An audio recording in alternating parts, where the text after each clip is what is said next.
सस्ते में लूट लेती है दुनिया उसे, जिसे खुद की कीमत का अंदाजा नहीं होता। मेरे जाने से क्या होगा, तेरे जाने से क्या होगा मत सोचिए। वहां पे हर एक को अपनी हाजिरी देनी है, वहां पे हर एक को पहुंचना है। जो पीर बंगाली ग्राउंड के करीब है, ये लोग इस तरीके से इस जलसे में आए कि इस एरिया में लगे कि लॉकडाउन हो चुका है।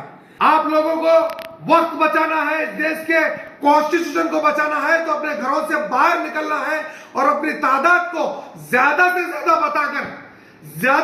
बताकर अपनी एकता और इस देश के ये जो फिरका परस्त ताकतें ये समझ रही हैं कि वो जो चाहे वो करेंगी, वहीं हिंदुस्तान की आवाम सड़कों पर उतरकर इन्हें मुंहतोड़ जवाब देगी।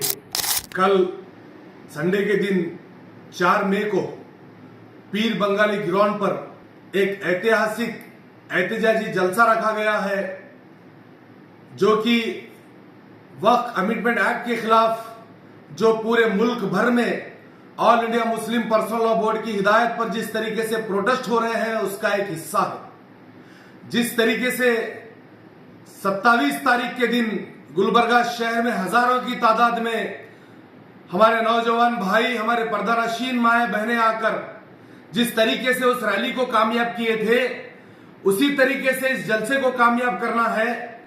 मैं तमाम डिस्ट्रिक्ट की आवाम से गुजारिश करता हूं कि हमारे गुलबर्गा शहर के जिम्मेदारान आपके शहर आकर आप लोगों से अपील और गुजारिश किए हैं। मैं तमाम डिस्ट्रिक्ट की आवाम से गुजारिश करता हूं कि आप उस एक दिन कल संडे के दिन अपने कारोबार को बंद कर इस जलसे को कामयाब कीजिए। इस जलसे को वक्त बचाओ दस्तूर बचाओ का नाम दिया गया है।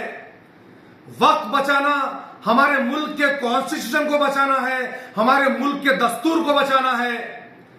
इस जलसे में आप लोगों को आवाज दे रहे हैं हाफिज सैयद मोहम्मद अली अल हुसैनी साहेब, सज्जादा नशीन बारगाह बंदा नवाज, और इस जलसे में शिरकत करने के लिए बहुत सारे उलमाए इकराम आ रहे हैं। ये जलसा कुल जमाती इत्तेहाद मिल्लत की जानिब से किया जा रहा है। दोस्तों, इस जलसे में तमाम जमात के लोग एक प्लेटफॉर्म पे आकर ये जलसा कर रहे हैं। ये वक्त की जरूरत है, हमें इन सभी का साथ देना है। वहीं साथ ही साथ मोहतरमा कनीज फातिमा एमएलए गुलबर्गा नाउर इसमें लीड ले रही हैं। वहीं इस जलसे में जो अहम हमारे गेस्ट हैं हजरत मौलाना खालिद सैफुल्लाह रहमानी साहब, जो कि all India Muslim personal law board के सदर हैं, वो भी इस जलसे में आ रहे हैं। इस जलसे की अहमियत को समझिए।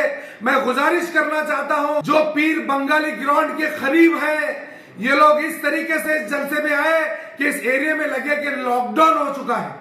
लॉकडाउन में जिस तरीके से रोड सुनसान हो गई थी, उस तरीके से अपने घरों को लॉक डालकर अपने माओ के साथ, अपने बहनों के साथ, अपने बाप दादाओं के साथ इस प्रोटेस्ट में, इस जलसे में आप लोग शामिल हो।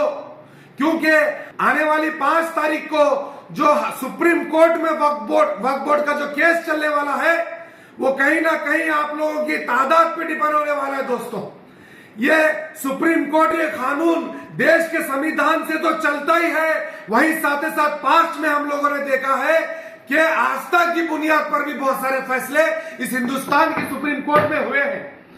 आप लोगों को वक्त बचाना है, देश के कॉन्स्टिट्यूशन को बचाना है, तो अपने घरों से बाहर निकलना है और अपनी तादाद को ज्यादा से ज्यादा बताकर अपनी एकता और इस देश के ये जो फिरका परस्त ताकतें ये समझ रही हैं कि वो जो चाहे वो करेंगी, वहीं हिंदुस्तान की आवाम सड़कों पर उतरकर इन्हें मुंहतोड़ जवाब देगी।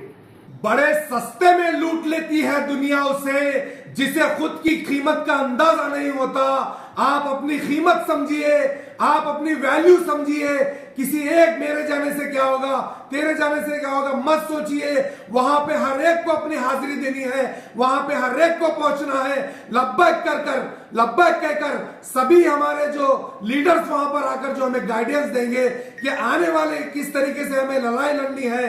अभी तो ली अंगड़ाई है, आगे और लड़ाई है। जब तक ये बिल वापस नहीं होता, हमें आवाजों को बुलंद करना है और लब्बैक कहकर जहां कहीं भी वक्फ अमेंडमेंट एक्ट के खिलाफ जहां कहीं भी हमें बुलाया जाएगा हम वहां पर हाजिर होंगे। इतना कहते हुए अपनी बात को खत्म करता हूं। फिर एक बार तमाम लोगों से गुजारिश करता हूं कि वक्त बचाओ मुहिम, वक्त बचाओ दस्तूर बचाओ, वक्त बचाओ दस्तूर बचाओ, इस मुहिम में अपना योगदान दें।